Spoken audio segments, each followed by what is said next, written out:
Kailash Chandra Transcription number 2. Dictation will start in 5 seconds. So be ready.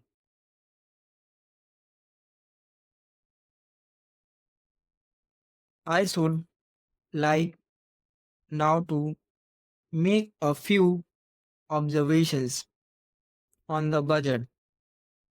This budget marks a turning point in the history of our country. It is no use attempting, as some of my friends have done, either to deprecate the budget very strongly or to suggest that we are not witnessing a new revolution in our methods of fiscal training and technique. I want it to be quite clearly pointed out to my friends that we are now facing the lean years of Indian finance. Hitherto, we have revenue surpluses which were a form of public saving and which were meant to be utilized for capital development.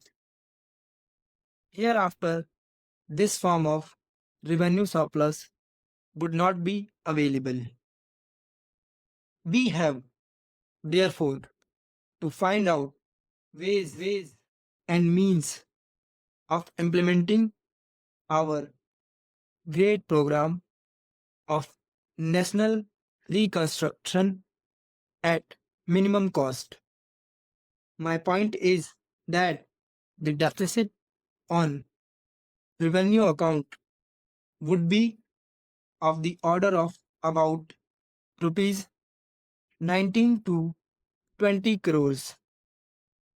Here, let me point out that I do not agree with those of my friends in the finance department who have attempted to suggest that rupees 9 or 18 crores which are to be obtained from Pakistan should be put to the revenue side of the budget.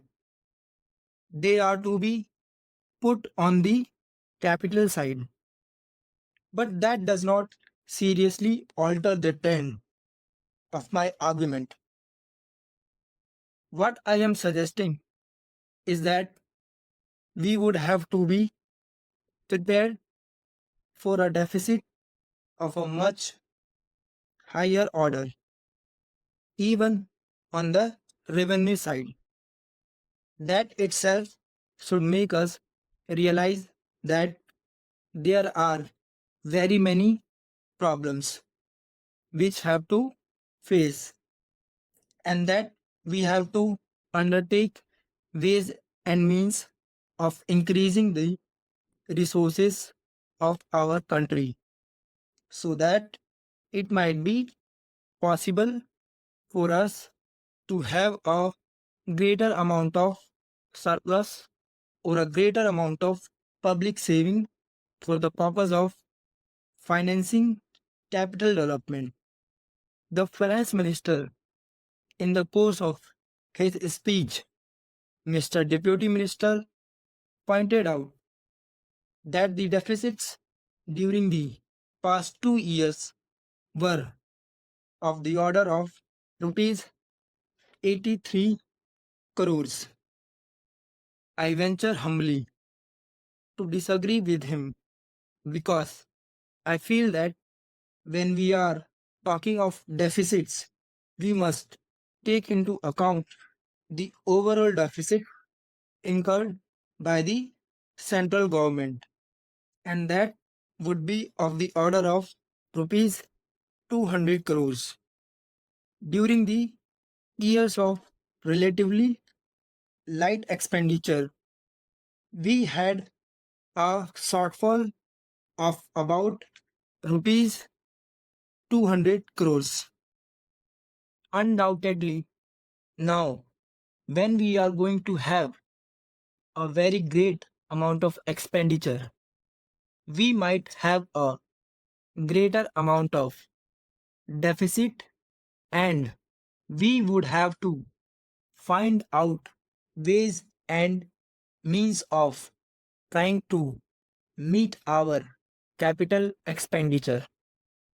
Some members have pointed out that deficit financing is good. Others have pointed out that it is poison. One honorable member who preceded me pointed out that it could be taken like a tonic. Now, I am not willing to enter into the merits of deficit financing or demerits of deficit financing in an academic spirit. The time has now come when we should face realities. I do suggest that we have to indulge in deficit financing because without indulging in deficit financing, it would not be possible for us to indulge in capital expenditure on such a large scale. But when we are talking of the scope of deficit financing, I would like to place before the House and the Finance Minister the two great limitations which face us. The first limitation that faces us is that concerning the internal price level. The Honorable the Finance Minister referred to the cost of living.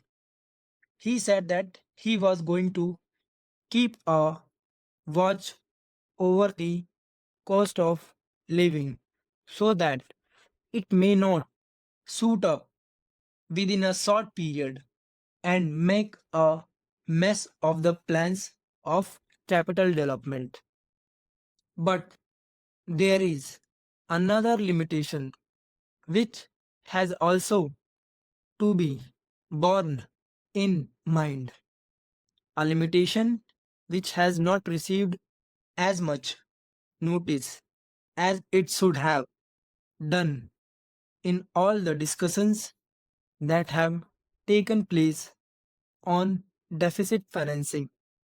That limitation is the external limitation or the limitation which arises on account of our balance of payment position.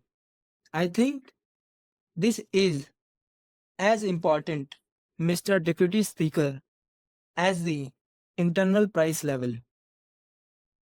And I should like to elaborate that particular point a bit more because I feel that a time will shortly arrive when we might have either to reconsider our policy or might even have to leave the Sterling Club of which we are a member.